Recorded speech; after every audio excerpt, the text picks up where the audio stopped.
जय माता दी दोस्तों, कैसे हैं आप सब। दोस्तों बात कर रहे हैं 23 और 24 अप्रैल की कि ये 2 दिन मकर राशि वालों के लिए कैसे रहेंगे।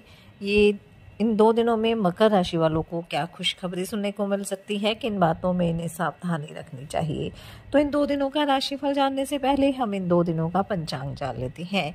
23 अप्रैल 2025 दिन बुधवार रहेगा। बैसाख माह कृष्ण पक्ष की 10वीं तिथि जो शाम 4:46 तक रहेगी। उसके बाद एकादशी तिथि प्रारंभ हो जाएगी। शुक्ल योग रहेगा जो 6:50 तक रहेगा। उसके बाद ब्रह्म योग प्रारंभ हो जाएगा।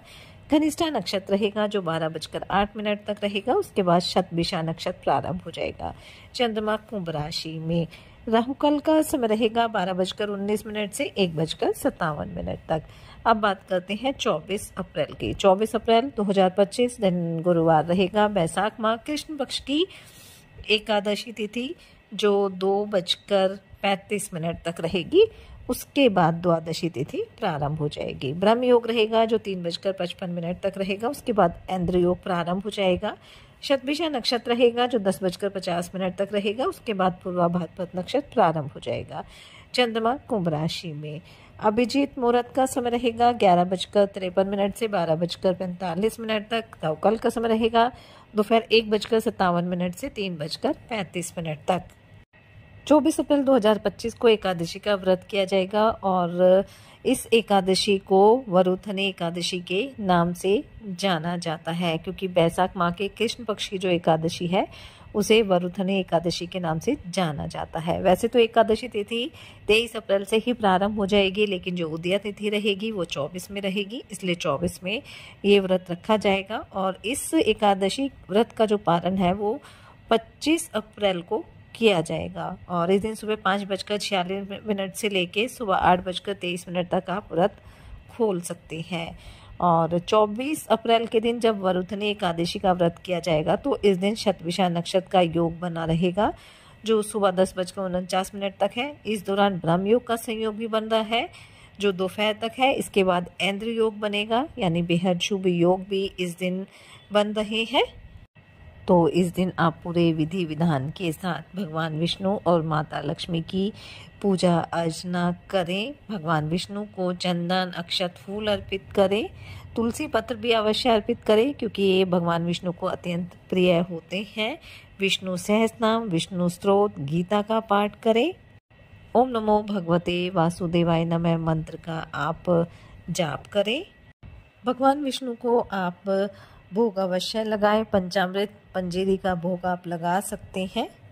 साथ ही इस दिन आप कुछ छोटे से उपाय भी कर सकते हैं। वरुथनी एकादशी के दिन शंख का प्रयोग करना भगवान श्री विष्णु की पूजा में बेहद शुभ माना जाता है। और ऐसा कहा जाता है कि शंख के द्वारा भगवान की पूजा करने से वो जल्दी प्रसन्न होते हैं और उनका आशीर्वाद हमें मिलता है। शंख से भगवान श्री विष्णु की मूर्ति अगर आपके घर में है तो आप उससे स्नान कराएं, फिर शंख को पूजित करके फिर उसको बजाना है। इससे भगवान श्री विष्णु की विशेष कृपा दृष्टि आपको प्राप्त होगी और आपकी जो भी इच्छा है वो अवश्य पूरी होगी। साथ ही ये भी कहा जाता है कि अगर हम शंख बजाते हैं तो उससे उत्पन्न होने वाली ध्वनि भी घर के वातावरण को एक पॉजिटिविटी लेकर आती है, पॉजिटिव बनाती है, जिससे घर में शांति और सुख समृद्धि का वास होता है।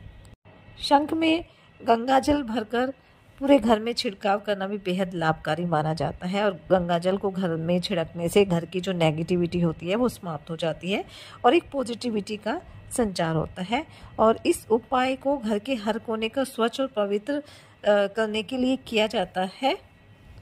अगर आप मानसिक शांति और समृद्धि चाहते हैं तो इस दिन आप भगवान विष्णु को तुलसी पत्र अवश्य अर्पित करें, क्योंकि तुलसी पत्र अर्पित करने से पुण्य की प्राप्ति होती है, जीवन में समृद्धि और सुख का वास होता है। इस तरह इस दिन आप ये छोटे छोटे उपाय भी कर सकते हैं। साथ ही अपनी सामर्थ्य अनुसार आप गरीब और असहाय लोगों की मदद भी अवश्य करें। इससे आपके जीवन में सदैव खुशियां बनी रहेगी। तो चलिए बात कर लेते हैं ये 2 दिन मकर राशि वालों के लिए कैसे रहेंगे। ये 2 दिन मकर राशि वालों के लिए लाभकारी रहेंगे, क्योंकि इन 2 दिनों में चंद्रमा जो है वो आपके धन भाव में विराजमान रहेंगे। इसलिए इन 2 दिनों में आकस्मिक धन लाभ के योग बनेंगे। आपका फंसा हुआ धन आपको वापस मिल सकता है। वहीं आप काफ़ी एक्टिव रहेंगे और अगर आप अपनी ऊर्जा का सही कार्यों में इस्तेमाल करते हैं तो इससे आपको अच्छे खासे लाभ की प्राप्ति होगी। मन प्रसन्न रहेगा, कोई इच्छा आपकी पूरी हो सकती है जिससे आपकी खुशी का ठिकाना नहीं रहेगा। नौकरी पेशा लोगों के लिए समय अच्छा रहेगा। नौकरी में प्रमोशन मिलने की संभावना रहेगी।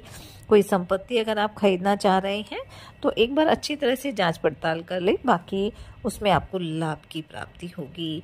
अगर आपका धन कारोबार में कहीं फंस गया था या आपने किसी प्रोजेक्ट में लगाया था, उस समय उससे लाभ की प्राप्ति नहीं हुई थी, तो इस डूबे हुए धन के वापस मिलने की प्रबल संभावना रहेगी। आपके सभी काम आसानी से पूरे हो जाएंगे।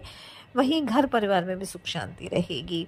संतान की तरफ से मन प्रसन्न रहेगा। दाम्पत्य जीवन भी सुखद रहेगा। वहीं प्रेम संबंधों के लिए भी 2 दिन अच्छे रहेंगे। अगर आप अपने कारोबार में कोई बदलाव करना चाह रहे हैं तो उसके लिए भी समय काफ़ी अच्छा रहेगा। आपकी मेहनत रंग लेकर आएगी। इन 2 दिनों में आप अपने घर परिवार के साथ किसी पिकनिक पर जाने की योजना भी बना सकते हैं। विद्यार्थियों के लिए भी 2 दिन अच्छे रहेंगे। बौद्धिक और मानसिक बोझ से छुटकारा मिलेगा। एकाग्र होकर आप अपनी पढ़ाई पर ध्यान दे पाएंगे और इससे आपको अच्छे रिजल्ट ही मिलने वाले हैं। इन 2 दिनों में जीवन साथी के साथ मिलकर भी आप अपने संतान के लिए कोई सरप्राइज प्लान कर सकते हैं या उसके भविष्य को लेकर भी आप कोई योजना बना सकते हैं। अगर आपका जीवन साथी किसी नौकरी के लिए प्रयासरत था तो उसे वो नौकरी मिल सकती है। वहीं एक पॉजिटिविटी आपके अंदर रहने वाली है और इसी वजह से आप अपने कार्य को भी आसानी से पूरा कर पाएंगे और आपका मनोबल भी मजबूत रहने वाला है। कोई पुराना लेन देन भी आपका चुकता हो सकता है जिससे मन को काफ़ी राहत मिलने वाली है। अगर आप किसी बात को लेकर परेशान थे या आपकी माता जी से किसी बात को लेकर झगड़ा चल रहा था, कोई मनमुटाव चल रहा था, तो वह भी दूर हो जाएगा। संतान के एडमिशन को लेकर भी अगर कोई समस्या थी तो वह भी इन 2 दिनों में दूर हो जाएगी। भाई बहनों के साथ भी आपके रिश्ते काफ़ी मधुर बने रहेंगे। किसी पुराने मित्र से आपकी मुलाकात हो सकती है जिससे मन भी आपका काफ़ी प्रसन्न रहने वाला है। किसी नए मेहमान का आगमन भी हो सकता है। वहीं आप अपने घर की सुख सुविधाओं के लिए कोई इलेक्ट्रॉनिक आइटम भी खरीद सकते हैं। किसी नए मकान या वाहन या जमीन जायदाद की खरीदारी की योजना भी आप बना सकते हैं और इसमें आपको अच्छे खासे लाभ की प्राप्ति होगी। धर्म कर्म में भी काफ़ी रुचि रहेगी। तो कुल मिलाकर हम कह सकते हैं कि ये 2 दिन मकर राशि वालों के लिए लाभकारी रहेंगे, लाभ के योग बनेंगे।